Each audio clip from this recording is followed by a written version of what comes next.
ಎಲ್ಲರಿಗೂ ನಮಸ್ಕಾರ. ನಾನು ನಿಮ್ಮ ಲಕ್ಷ್ಮಿ. ಮೀಡಿಯಾ ಮೈಂಡ್ಸ್ ನ್ಯೂಸ್ ಚಾನಲ್ಗೆ ನಿಮಗೆಲ್ಲ ಸ್ವಾಗತ.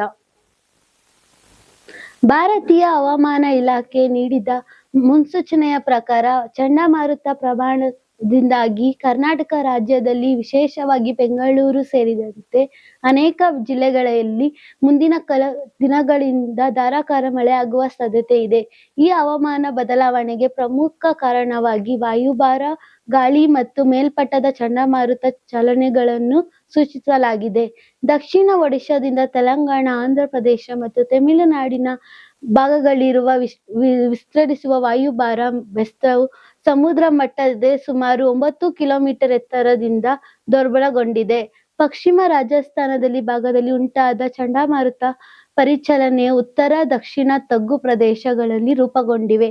ಈ ವಾತಾವರಣ ಸ್ಥಿತಿಗಳು ಒಟ್ಟಾಗಿ ಮಳೆ ಮೋಡಗಳು ರಚನೆ ಹೆಚ್ಚಿಸಿದೆ.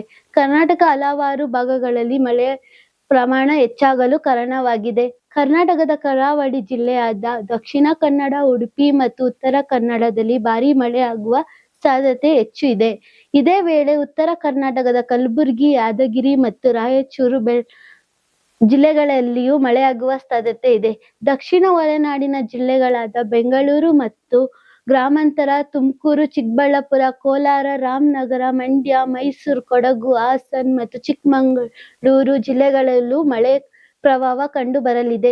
ಈ ಪ್ರದೇಶದಲ್ಲಿ ಗಾಳಿ ವೇಗ ಸಾಮಾನ್ಯವಾಗಿ 30 ರಿಂದ 40 ಕಿಲೋಮೀಟರ್ ಪ್ರತಿ ಗಂಟೆಯಲ್ಲಿ ಇರಲಿದ್ದು, ಕೆಲವೆಡೆ ಇದಿನ್ನಷ್ಟು ಹೆಚ್ಚಾಗಿ ಮಿಂಚು ಗುಡುಗು ಸಹಿತ ಮಳೆಯಾಗುವ ಪರಿಣಾಮ ಒಂದು.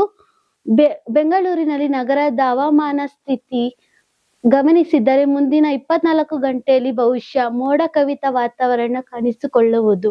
ಸಂಜೆ ಮತ್ತು ರಾತ್ರಿ ವೇಳೆ ಕೆಲವು ಪ್ರದೇಶಗಳಲ್ಲಿ ಮಳೆ ಬೀಳುವ ಸಾಧ್ಯತೆ ಇದೆ. ಗಾಳಿಯ ವೇಗ 40 ರಿಂದ 50 ಕಿಲೋಮೀಟರ್ ತಲುಪಬಹುದು ತಿಳಿಸಲಾಗಿದೆ.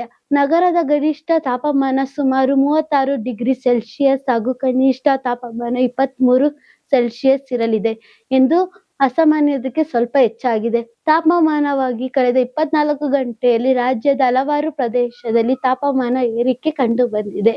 ನೈಜ ಸಮಯ ಪ್ರಕಾರ ರಾಜ್ಯಾದ್ಯಂತ ಗರಿಷ್ಠ ತಾಪಮಾನ 31.5 ಡಿಗ್ರಿಯಿಂದ 43.5 ಡಿಗ್ರಿ ನಡುವಿನ ಮಟ್ಟದ ದಾಖಲಾಗಿದೆ. ಕೆಲವು ಪ್ರದೇಶಗಳಲ್ಲಿ ಸಾಮಾನ್ಯಕ್ಕಿಂತ ಹೆಚ್ಚು ಬಿಸಿಲು ಕಂಡುಬಂದಿದೆ.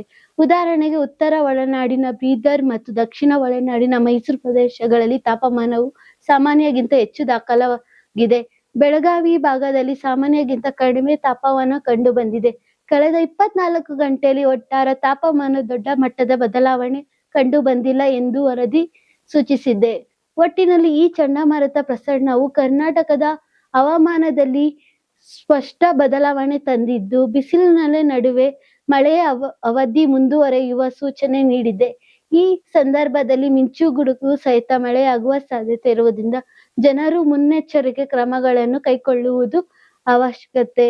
ರೈತರು, ನಗರ ಪ್ರದೇಶದ ಜನರು ಹಾಗೂ ಪ್ರಯಾಣಿಕರು ಹವಾಮಾನ ಮುನ್ಸೂಚನೆಯನ್ನು ಗಮನಿಸಿ ತಮ್ಮ ದಿನಚರಿಯನ್ನು ರೂಪಿಸಿಕೊಳ್ಳುವುದು ಸೂಕ್ತ ಎಂದು ಹೇಳುತ್ತಾ ಈ ಕಾರ್ಯಕ್ರಮವನ್ನು ಇಲ್ಲಿಗೆ ಮುಗಿಸೋಣ. ಇದು ನಿಮ್ಮ ಮೀಡಿಯಾ ಮೈಂಡ್ಸ್, ನಿಮ್ಮ ಲಕ್ಷ್ಮಿ.